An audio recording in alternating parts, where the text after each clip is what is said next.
Good evening. My name is Samantha Fearon, and tonight we will be taking a tour of one of the major points of interest at Fort Pickens here in Pensacola, Florida, as part of the Gulf Coast National Historic Park.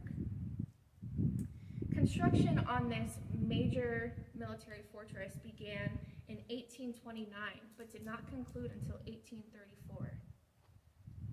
This fortress was built in response to major weaknesses that were seen during the War of 1812, coastal weaknesses.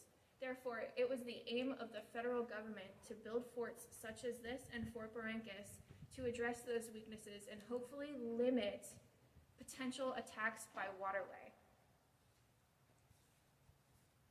Our tour begins here at the fort's main entrance, or better known during the Civil War or mid to late 19th century as Sally Port.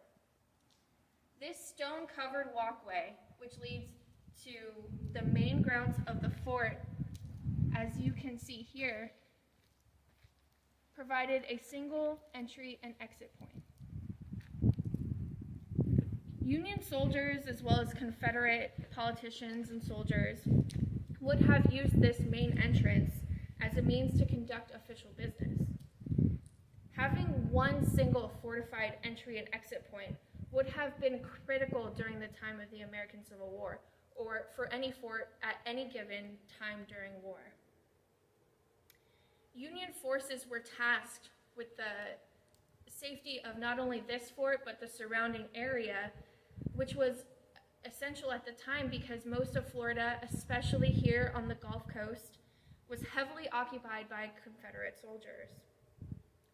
It was important that they controlled who was coming and going from the fort because that was how you won wars. That was to establish their safety.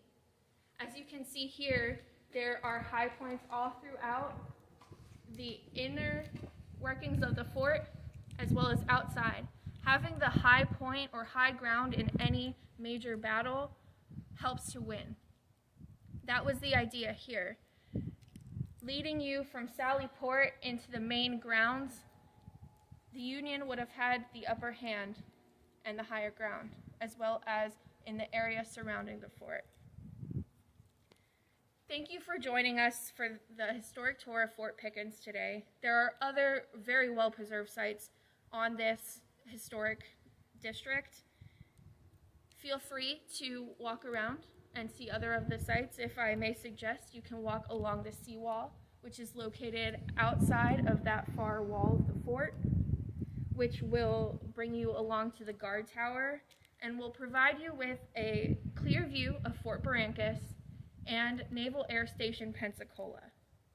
This may give you a better idea of just how close Union forces were to danger. Thank you.